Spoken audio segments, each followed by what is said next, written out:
Voilà, nous avons... Il y a trop de monde ici.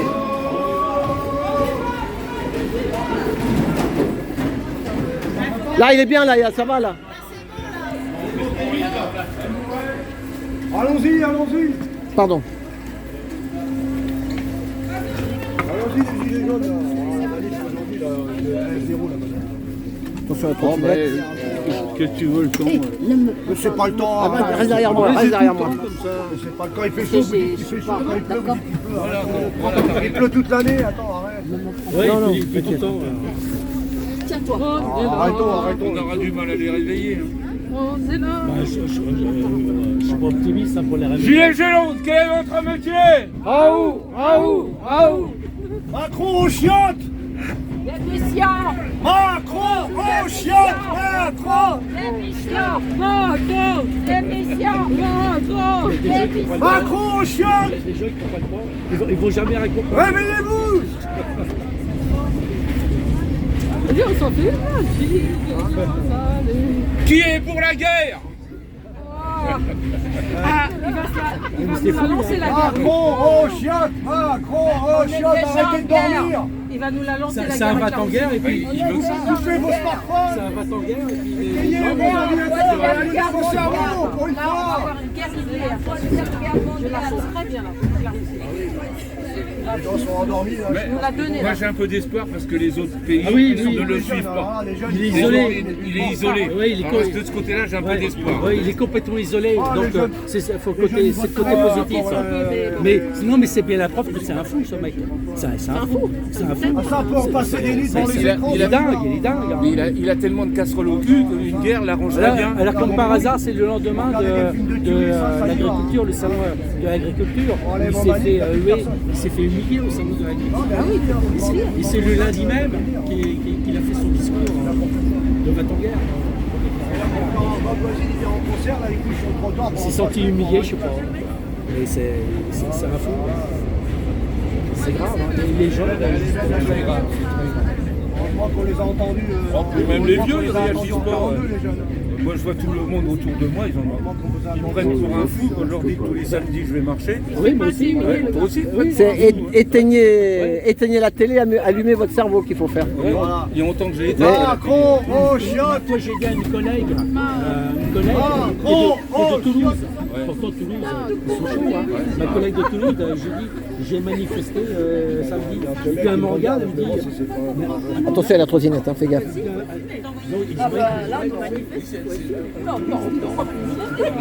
Ouais. Pourtant c'était C'est une mort, dizaine. pourtant avant j'étais très. Bah ouais, mais ils sont où? C'est les Toulousains qui m'a dit ça à ton âge. là tu peux me prendre si tu veux. Bonjour tout le monde. On est au métro, on va à République, à tout à l'heure. On continue, la journée n'est pas finie. Il est tout seul, il n'est pas à la hauteur. Ouais, il est tout seul. Il est pas à la... Parce que c'est pas un chef d'État. Lui.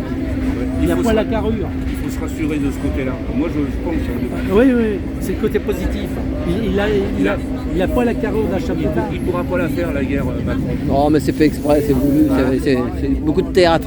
Oui, Faut il y pas a tout ça prendre. aussi. Faut pas avoir peur, les gens ont peur, faut pas avoir peur. C'est un coup de com', ça. C'est pour faire peur. Bah, parce que les banques, elles vont se casser les grandes actions, tout va se casser la gueule, et on mettra ça sur le dos d'une bombinette ou d'un truc, tu vois. C'est la guerre, c'est comme ça. Ils aiment bien ça. Quand il y a quelque chose, c'est toujours la faute à Les gros, ils ont des idées que nous, on n'a pas les mêmes. Hein. On n'a pas le même capital, nous. Hein. Nous, on a le capital du cœur, ils ont le capital du pognon. C'est pas pareil. C'est un banquier, lui. Hein. Ah bah c'est ça. Quand ils ont élu en 2017, à quoi il fallait s'attendre. C'est ça. Quand il a été élu, la première chose qu'il a fait, c'est de baisser les APL. C'est ça. Bah, c'est Rothschild. Hein. Ouais. C'est pas la même bourse. Non, puis La bourse ou la vie, c'est pour ça qu'on a fini à la bourse. La bourse ou la vie. Voilà, c'est exactement ça. La bourse ou la vie. C'est étonnant qu'on ne soit pas plus nombreux que ça le samedi. Ça, c'est quand même étonnant. Non, mais les gens, ils sont Paris, il y a 12 millions d'habitants, je crois. fatigués. Il va y avoir des famines, quand il va y avoir tout ça, Ouais, mais ça trop tard. quand tout va s'effondrer. Il y en a t'en as déjà qui crèvent de faim. Ceux-là, on les voit pas. Ceux-là, on les voit pas, ceux qui crèvent de faim. Mais il y en a déjà. Hein. Il y en a beaucoup. Non, on descend en République. Hein. Oui. c'est pas. Non, c'est temple, là, on est au temple. Mais les gens, quand ils vont se réveiller, ça va être trop tard. C'est la prochaine. Ça va être trop tard. C'est maintenant qu'il faut bouger. Non, c'est l'autre, c'est à la C'est prochaine. maintenant qu'il faut bouger. Parce qu'il va continuer à détruire la France, Il a été mis en place pour ça, pour détruire la France. C'est ça. oui. Comme la Grèce. La Grèce, elle a eu les Jeux Olympiques, et ben, tu sais quoi, on dit c'est de la faute des Jeux Olympiques. Et là, nous, on nous dira c'est de la faute des Jeux Olympiques, alors que les Grecs, ils ont souffert. Hein. Moi, j'ai regardé des vidéos, ils essayent de s'en remettre. Maintenant, il y a de plus en plus d'associations caritatives pour donner à bouffer aux Grecs, quoi. Hein. C'est même plus une histoire de migrants, là. Ça, c'est l'Europe. Bah oui, mais C'est l'Europe. c'est l'Europe des milliardaires. Oui, C'est le mondialisme. Mais Et les paysans, pourquoi qu'ils les tuent? Bah pour mettre, c'est des gros groupes. En Ukraine, c'est plus l'Ukrainien qui a le terrain.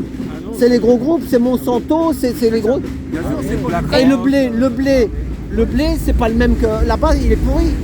C'est Roundup et Monsanto. Et ici, après, ils vont leur racheter leur ferme, ils vont leur racheter surtout le terrain. Et puis après, c'est des gros. Il paraît que c'est les Américains qui ont Oui, des Chinois aussi, il y a de tous les pays. C'est mondialiste. Et l'Ukraine, c'était le grenier à blé Oui, mais. de l'Europe. Enfin voilà. Tiens-moi mon parapluie, s'il te plaît. Tiens-moi mon parapluie. Descends. Et Gigi, descends. Voilà. Eh bien, nous sommes République. Nous allons rejoindre la Confédération paysanne. Voilà.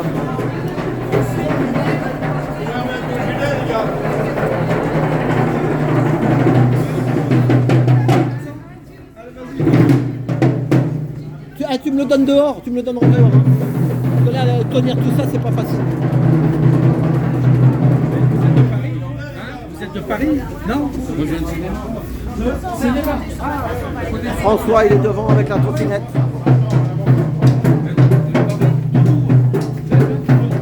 Attention, oh, hey, ah, hey, oh, oh, oh, oh, hey, ah, oh, oh.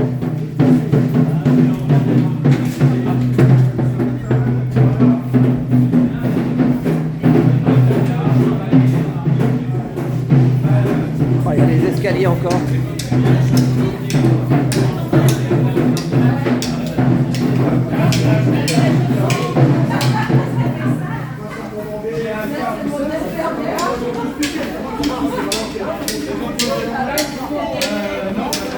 On a une canne blanche.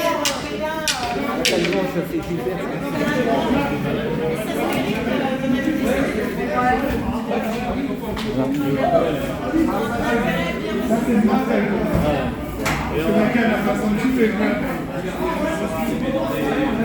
C'est bon, ça s'ouvre tout seul. Il n'y a pas d'escalator là? L'audace. Ah, les escaliers. Ah, faut les bouffer les escaliers. Hein.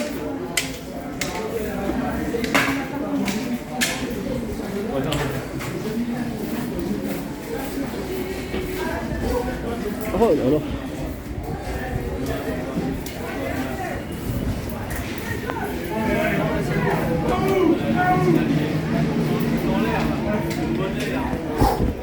Toujours la pluie. Sans discontinu.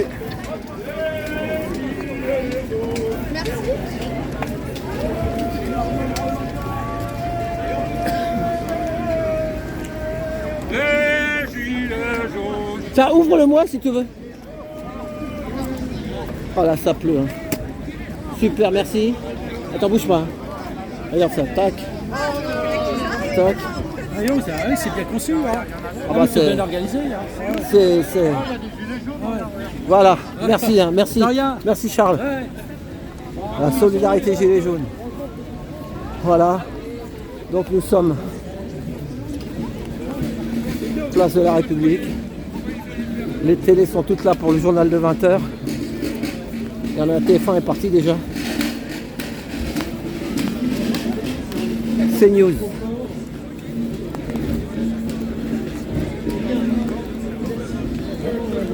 CNews il est là.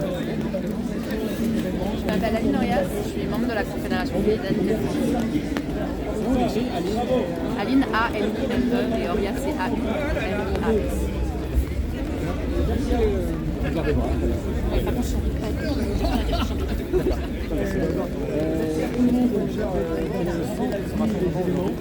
Ouais, aujourd'hui l'idée c'était vraiment de demander un revenu décent pour pouvoir continuer à faire ce qu'on fait déjà à la Confédération paysanne, c'est-à-dire avoir une agriculture paysanne qui respecte l'environnement, et on ne peut pas le faire tout seul. Donc on voulait à la fois mobiliser la société civile en leur disant que c'est vos impôts qui décident de la politique agricole, donc demander ce type d'agriculture-là, et puis mobiliser les autres paysans en leur disant si vous voulez qu'on puisse vous permettre de vivre vraiment de votre travail, d'être rémunéré pour les services agroécosystémiques que vous rendez, rejoignez-nous. On sait très bien que vous n'avez pas forcément envie de mettre plus de phyto, en fait vous avez juste envie qu'on vous reconnaisse, vous avez envie d'être bien traité par la population et que vous avez envie de bien vivre de votre travail. Ça c'est des choses que nous on fait déjà, c'est comme ça qu'on a réussi à mobiliser aujourd'hui plus de 50 associations de la société civile qui sont avec nous pour demander ce type de modèle agricole et pour nous permettre de vivre correctement de notre travail. Et comment vous vous positionnez par rapport à tous les mouvements paysans, les agriculteurs ces derniers mois Clairement, la phase de départ, on était entièrement d'accord avec. C'est des éleveurs qui se sont mobilisés parce qu'ils n'arrivaient plus à vivre de leur travail. Donc c'est le message qu'on porte ici, évidemment. Il y a eu un vrai hold-up qui s'est effectué aussi bien du côté de la FNSEA que du gouvernement. On sait très bien que le ministère marche main dans la main avec la FNSEA sur ce point-là. Et ils ont pris la décision de dire on va vous faire moins de normes, on va vous faire moins de phyto, comme si ça allait régler le problème. Alors qu'en fait, ceux qui sont en première ligne, c'est les paysans. S'ils ne protègent pas leur territoire, s'ils ne protègent pas leur biodiversité, s'ils ne protègent pas leur santé, c'est eux qui trinquent. Donc toutes les annonces qui ont été faites, elles vont vraiment dans la mauvaise direction. Nous, on prouve au quotidien qu'on peut faire différemment. On le fait avec le soutien de la société civile et du coup on ne comprend pas du tout ces reculades-là et c'est pas du tout ce qu'on demande. On demande vraiment qu'il y ait des enjeux politiques forts qui soient adressés, des politiques agricoles, des politiques environnementales, des politiques agroalimentaires qui soient beaucoup plus ambitieuses et qui nous permettent de faire ce qu'on fait déjà, mais sans avoir à se sacrifier pour le faire.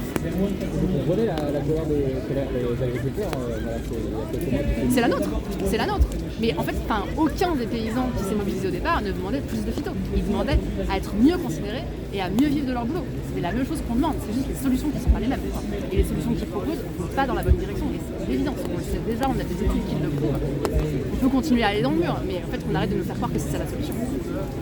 Et donc l'ensemble des normes proposées par le gouvernement ne satisfait pas. Le gouvernement propose une amélioration d'Egalim. Egalim n'était déjà pas appliquée, donc on veut bien une Egalim 4, il y en aura vraiment une 5, une 6, une 7. Mais dans les faits, à l'heure actuelle, elle n'est pas appliquée. On a des personnes là qui ont amené des produits à vendre à prix coûtant parce qu'ils n'arrivent pas à les mettre dans les cantines qui sont censées avoir 20% de bio, on n'est même pas à 6%. Donc déjà qu'on commence par appliquer les lois qui existent déjà, qu'on les améliore, et après, la partie recul sur les normes environnementales, c'est sidérant, c'est délirant de pouvoir encore en être là en 2024. On comprend pas. Est-ce que le nerf de la guerre ne se trouve pas dans une certaine... C'est-à-dire, incohérence, mais c'est difficile de concilier quelque part les normes environnementales avec le monde de production agricole. C'est ce que font les paysans de la Confédération paysanne depuis des décennies. On arrive à la fois à avoir des fermes qui sont riches en biodiversité, qui sont performantes sur le plan économique, qui sont en lien avec leur territoire et leur environnement. Donc non, il n'y a absolument aucune incohérence entre le fait de réussir à produire et de le faire en protégeant l'environnement. L'inverse est complètement incohérent. Si on détruit son environnement pour produire, à un moment on ne peut plus produire. Qu'est-ce qu'on peut demander au gouvernement aujourd'hui ? D'adresser ces questions-là avec des politiques qui soient fortes, aussi bien sur le plan environnemental que sur le plan agricole, et d'avoir un vrai geste envers l'agroalimentaire, interdire l'achat en dessous des coûts de revient. On est un des seuls secteurs à pouvoir vendre sous nos coûts de revient. Si vous rémunérez pas correctement les personnes qui produisent la nourriture, ils ne peuvent pas se payer, ils ne peuvent pas investir, ils ne peuvent pas continuer à faire tourner leur ferme. À un moment, vous n'avez plus de nourriture qui est produite. Donc il faut quand même réaliser ça. J'ai l'impression que mon enfant de 4 ans est capable de le comprendre et que le gouvernement n'est pas capable de le comprendre. Si on fait crever les paysans, il n'y a plus de nourriture. Donc il faut absolument avoir un revenu qui permet aux paysans de se payer, de payer leur protection sociale, d'investir dans leur ferme pour pouvoir les faire perdurer, qu'ils puissent continuer à produire de la nourriture. Ça semble en fait très simple. Vous êtes pour les prix planchers ? Je ne suis pas convaincue que la solution ce soit les prix planchers en particulier. Très honnêtement, moi, ma problématique, c'est d'arriver à produire. La façon dont ce sera géré en termes de mécanisme d'accompagnement, c'est pas mon boulot en fait. C'est pas à moi de déterminer ça. Moi, je suis paysanne, je fais de la production en lien avec mon territoire. Mais il y a quelque chose à aller chercher du côté de on ne peut pas demander à des gens de vendre à un prix qui ne leur permet pas de couvrir leurs frais. Après, le mécanisme, c'est à eux de le déterminer. Vous êtes de quelle région, mademoiselle, madame? Je suis d'Essonne. Ah bah j'ai vu votre mari à 14h. Il y a votre mari qui est là, mais qui n'est pas paysan. C'est Ouais. pas le vôtre? Si, il est pas Mais paysan. il n'est pas paysan. Non, il est pas moi. Eh ben, je l'ai vu, il nous a parlé tout à l'heure. Il m'a D'accord, parlé. Très bien. Ouais. C'est Il m'a dit possible. qu'il était de l'Essonne. Il m'a dit c'est ma femme, je suis là pour la soutenir. Ouais. Mais moi, je suis pas paysan. Je suis Mais sûr que c'est peut-être votre lui. mari. C'est peut-être lui. Voilà. Il s'appelle Daniel. Ben voilà. Et vous, votre prénom c'est Aline. Aline, exactement. Voilà. Bon ben super. Et votre boutique, vous vendez un peu directement au. Moi, je suis de l'Essonne aussi. Ouais. Vous êtes dans quelle ville, vous? Village? Moi, je suis à Bure-sur-Yvette. Et Ah je oui. produis à Gometz. Ah d'accord. Mais vous vendez Moi, au. je produis des tisanes. Ah des tisanes. Ah, Tisanes et voilà. aromates. D'accord. alors Et je c'est- vends l'intégralité de ma production en direct. Ah oui, aux gens. Et on Bah, vous- aux gens ou à une personne qui va être un transformateur, qui va être. Ah oui, mais les particuliers ils viennent aussi chez vous, non? Un petit Pas peu. directement chez moi parce que je suis seule sur l'exploitation. donc je Ah oui, vous n'avez fais pas le à la temps, fois voilà, la c'est ça. commercialisation. Mais vous vendez. Mais j'ai un réseau de Il y partenaires a une- et j'ai à certaines périodes des ventes directes. Il y a un grand truc comme ça à Fontainebleau. Vous connaissez la boutique Amélie Laforêt? Ouais. C'est pas vos clients ça? Non, bah moi je suis beaucoup plus lent, je suis à 1 heure de là. Oui, en fait. mais Amélie Laforêt, ils ont ouvert une boutique à Sceaux aussi. Ouais. Qui- Ils ont fermé en fait. Elle est fermée? Ouais, elle a fermé là il y a quelques mois. Ah oui, comment ça s'appelle? Oui, c'est ça. Ouais. Ah bon? Elle a fermé à Sceaux. Ouais. Ça marchait pas assez peut-être? Je sais pas. On sait pas. Je sais pas. Ah ouais, mais parce que nous, moi, des fois avec ma femme, on allait là-bas. Donc voilà. Non, elle a fermé celle-là. Bon, Et je peux bah. vous demander du coup pour qui vous filmez? Eh ben c'est ma chaîne. C'est Trotti Taxi. Je suis D'accord. gilet jaune. Vous voyez, regardez qu'est-ce qu'il y a marqué là. Absolument. Qu'est-ce qu'il y a marqué? Redites-le. Je soutiens les paysans et pas les Voilà. agriculteurs. Parce que moi j'ai collé ça, mais je savais pas. Enfin, moi je suis pour les petits. Les gilets jaunes, on est pour les petits. Mais moi j'avais cet autocollant de la porte de Versailles. Et il y en a, ils m'ont dit, c'est les gros. J'ai dit, mais bon, moi, pour moi la grille, c'est tous les. Les Tous pas. agriculteurs, enfin l'agriculture paysanne. Oui, C'est comme mais. ça qu'on se définit. Voilà, mais bon, Effectivement, mais moi c'est on est humain. Le Ouais. problème, tant qu'on se divise, nous les gilets jaunes, on se divise. J'étais taxi. Ouais. 18 syndicats chez les taxis. Ouais, non. Ben ça bouge pas. En fait, plus on est comme Mais c'est ça. pour ça que ça bouge au niveau agricole, c'est que la FNSEA a une force de frappe. C'est ça, c'est ça. Et Mais il y en a qui se réveillent un peu des fois et ils sont Bah bons. là, il y a un vrai réveil qui est en train de se faire. On sent que ça bouge et on sent que notamment des agriculteurs, des paysans qui étaient un peu tièdes et qui disaient moi j'ai pas forcément envie de me syndiquer, se disent mais en fait Ça là sert. ce qui s'est passé c'est un espèce d'énorme hold-up. Si je veux pouvoir être représenté, il faut que j'y aille quoi. C'est ça. Et donc moi là en ce moment c'est tous les quelques jours un collègue, une collègue qui appelle et qui fait ouais bon ok vas-y explique ce que vous faites. Bah, c'est en ça. fait j'ai envie de vous rejoindre, j'ai envie qu'il se passe Ouais, des parce trucs. que moi, nous, on était ubérisés il y a 10 ans. On était les premiers, les taxis, tu sais. Ouais, bien sûr. Les premiers, et j'ai l'impression que les agriculteurs, ils sont ubérisés aussi. C'est les gros qui vont les racheter. En Ukraine, c'est plus les Ukrainiens qui cultivent là-bas. C'est des fermes, c'est Roundup, c'est Monsanto et compagnie. Des financiers, quoi. Ouais. Hein Il y a une dynamique un peu comme ça. Je pense Ah bah, qu'on a peut-être à l'inverse d'autres secteurs, la bouffe et la production des aliments, vraiment la matière première, c'est un truc qui tient vachement au cœur des gens. C'est et ça. du coup, on a quand même, c'est pour ça qu'il y a tout ce monde-là qui est venu, même si là il commence à vraiment pleuvoir, qu'il y a toutes les associations, il y a 50 associations. qui C'est ça, sont ouais. Et faut Parce que la société civile, en fait, elle se sent hyper faut qu'elle se concernée réveille, par la quoi. Faut qu'elle se réveille. Parce que sinon, on va bouffer que, comme on dit souvent, que de la merde. C'est le problème. Ouais, Ouais, on espère qu'ils vont continuer à se mobiliser à nos côtés. Et puis les insectes et les machins, et j'en passe. Et nous, on sait les gilets jaunes. Hein. Ouais. Moi, à côté de chez moi, mes grands-parents, ils habitaient dans les Ardennes. À Rethel, il y a, ça y est, il y a une usine d'insectes qui fait de la farine là-bas. Ouais. Et dans le Hauts-de-France, vers Amiens, il y a une grande usine aussi. Et ils fabriquent de la farine. Ouais. Farine d'insectes. C'est une drôle de vision de l'avenir. Et ben oui, mais moi, c'est pour ça que je suis là, moi. Ouais, bien sûr. Voilà. Donc si les gens ne prennent pas conscience, qu'est-ce qu'on va laisser aux enfants et aux jeunes? Ils vont se nourrir avec ça? Moi, à mon avis... Ouais, puis, au-delà de ces problématiques-là, il y a vraiment des questions effectivement de préserver la biodiversité pour les générations qui viennent. C'est ça, c'est ça. Les C'est ça. paysages, c'est ça, mais en C'est fait, ça. on ne peut pas leur laisser une terre juste cramée qui produit à coups d'engrais et de pesticides. Enfin voilà. Bon, ben, tant qu'on est plein comme ça, tous divisés, là-haut, ils ont encore du bon temps Bien devant sûr. eux. Ben, merci Aline. Allez, rentre bien à l'Essonne. Merci, au revoir, merci. Voilà. On était place de la République. Voilà, je vais couper cette petite vidéo. Merci. On va couper et à tout bientôt.